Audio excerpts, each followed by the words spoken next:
So where did this mix come from, guys? Well, I've always loved concept music.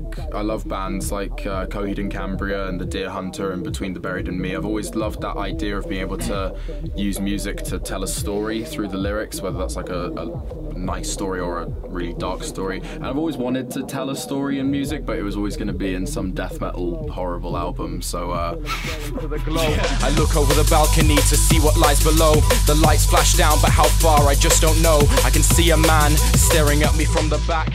But when J.White messaged me and said that he wanted to do a kind of alternative mix, and I heard the mix for the first time, it did pop in my head, and I thought, yeah, I think this is a really good opportunity to be able to tell a story with it. It wouldn't work with my kind of regular bars.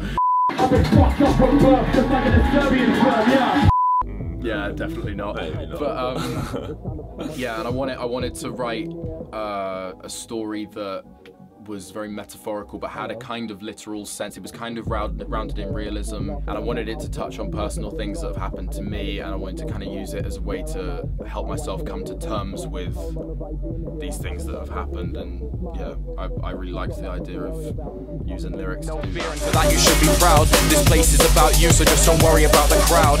I just hope you realize.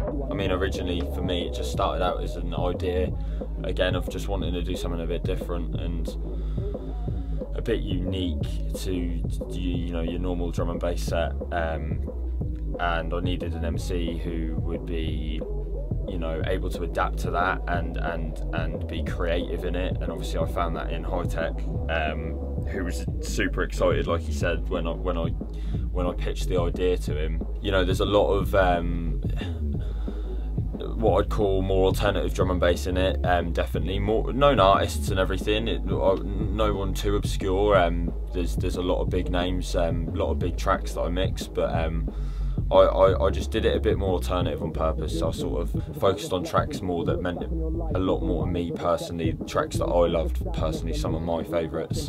And I spaced it out nice and well. I didn't go mad on the double drops, and I spaced it out and made it more of like a symphonic sort of melody to go along with your story, and kind of like an MC friendly mix. Yeah, it was. It's nice and spaced out, and it just tells a story in itself, even without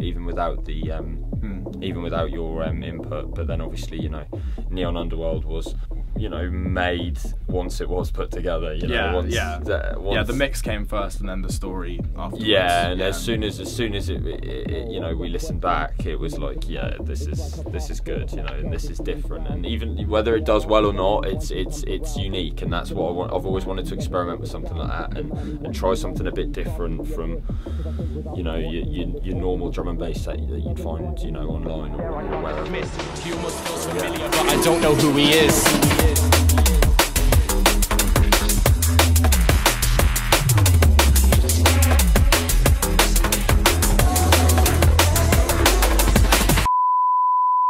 I was,